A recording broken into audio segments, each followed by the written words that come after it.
Is lack of confidence holding you back from success? These 5 things chip away at your confidence, and you may not even realize that you're doing them. Your confidence gives you the ability to forge forward even when times are challenging. When our confidence lags, it affects everything else.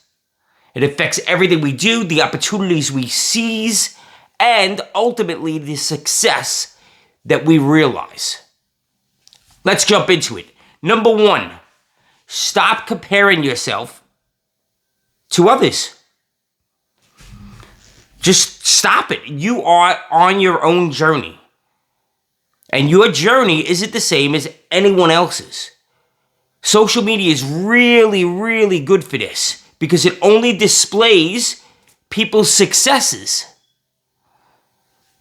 Your journey is different. You may be watching someone and not realizing the struggles that they're facing. They may not even be putting their struggles out there.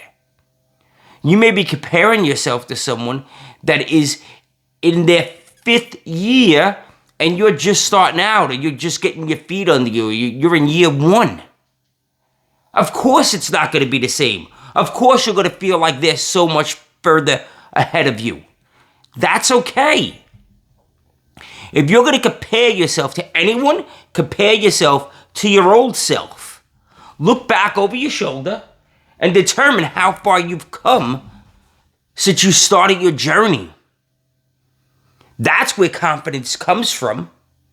If you compare yourself to others, and those others are so much more experienced, of course they're going to look better. When you compare yourself to where you came from, that's how you build confidence. Oh, look at where I came from. Look at how far I've come. Look at all the things I've achieved. Number 2, stop seeking approval from others. When you base your success on somebody else's approval, when you base your actions on somebody else's approval, when you're taking actions based on who you believe you should be as opposed to who you are, that's not doing you any good. Because what happens is you're not in alignment with who your true self is. You can seek feedback from others, but not approval. If you're seeking approval from others, then they're the ones that are setting your course. You have to set your course and run your course. Your course, your process, your journey is the right one for you. Seeking approval from other people means that you're on their journey, not on your own. Number 3, check the self-talk. This is a big one. Our mind doesn't care what we think. Our mind will process and make happen what we tell it to. Self-talk, right? I'm not good enough. Ever say that? I'm not smart enough. Ever say that? Do you know that we have about 60,000 thoughts a day? 80% of those thoughts are negative and 95% are repetitive. 60,000 thoughts, 80% are negative, 95% are repetitive. We're on that hamster wheel again. If we're constantly having those negative thoughts and we're repeating those negative thoughts, even when we don't realize it, what's that doing to your confidence?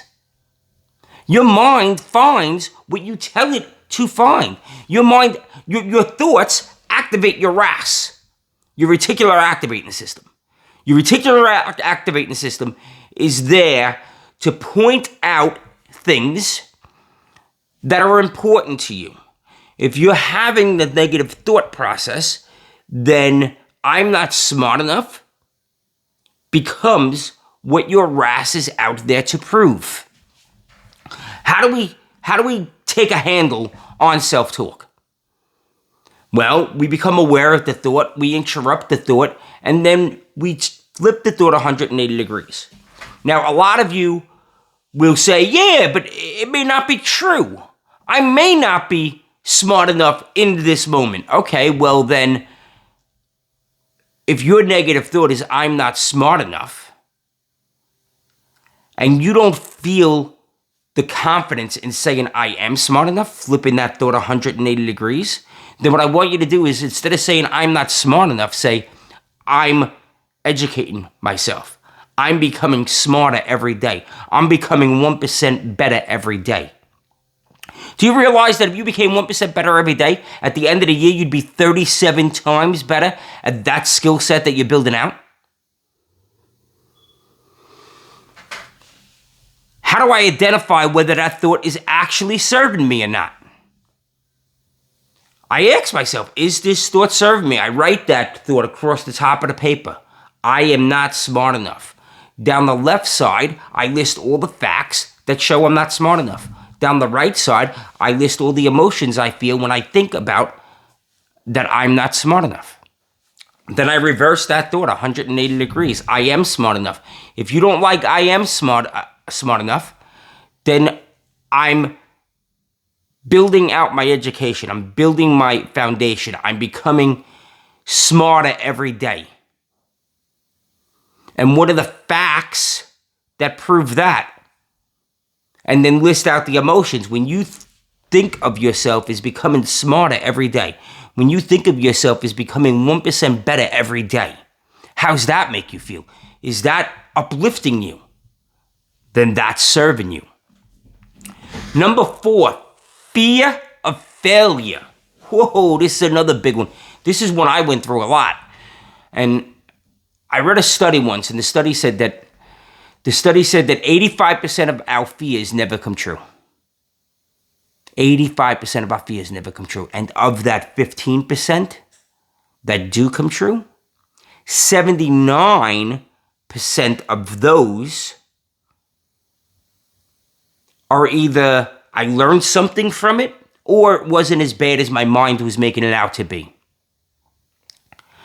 So when you do all that math, it comes down to 97% of the things that we worry about, the things that we're fearful of, never come true. Failure, let's reframe. Sorry, somebody's right outside. There's a big tree truck going by. Failure is something we learn from. Imagine that. Imagine reframing failure as just part of the process. Failure is something that we learn from. It's like going to the school of hard knocks. Yeah. Success, any really successful person hasn't become successful without forging through some kind of failure. You yourself have experience in forging through failure. You walk, right? And if you don't walk, right? Let's say you're someone that's in a wheelchair for whatever reason. You're getting around in that wheelchair. That was a challenge that you had to face, and you forged right through it. Good for you. I had a friend of mine that used to think that people in wheelchairs were limited. And then he spoke to somebody that was in a wheelchair, and they were having a conversation. And the gentleman in the wheelchair said, "No, this is my freedom. I love being in this wheelchair. This is how I get around. If I didn't have this wheelchair, I'd have to lay in bed all day. I'm grateful for this wheelchair." I thought that was such a high-level, strong mindset. Your failures create challenges. And as you work through those challenges, you're learning lessons and you're building resilience. And you're building your confidence because now, the next time, oh, I can handle that. And you get to the point where you become a problem solver and you're like, there's not a problem I can't handle. I can handle any problem around. So always remember that. Remember that, yes, you may have failed, but you are not a failure. It's just something that happened. I failed. It's okay. move through that challenge. 85% of our worries never come true. And when you go down that wormhole, it comes out to 97%. We either learn something from it. It actually benefits us. So you should be going out there looking at failure as something, all right, let me fail so I can get it out of the way so that I can move on with my journey of success. Number 5, being around the people that are going to uplift you. Who are the people you are around?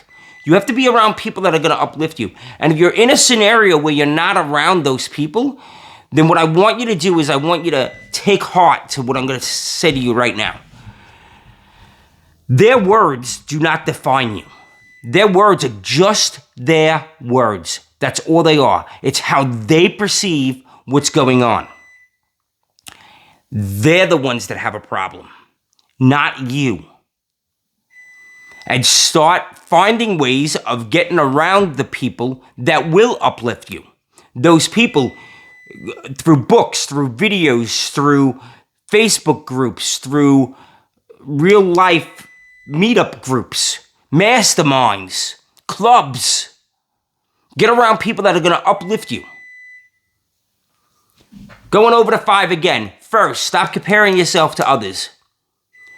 Stop comparing your year 1 to someone else's year 5.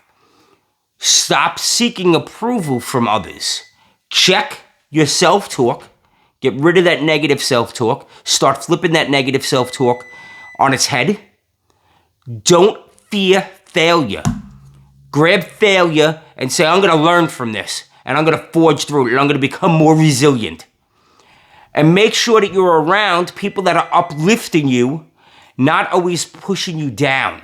And if you are around those people that are pushing you down, their words do not define you. Their words are just their perception. You're only in competition with yourself, and you know the sole, honest truth. Guys, around here we believe in living up here in the numerator, not down in the denominator. Go out there today and be unstoppable and absolutely crush your day. I love spending time with you guys. Have a very blessed day.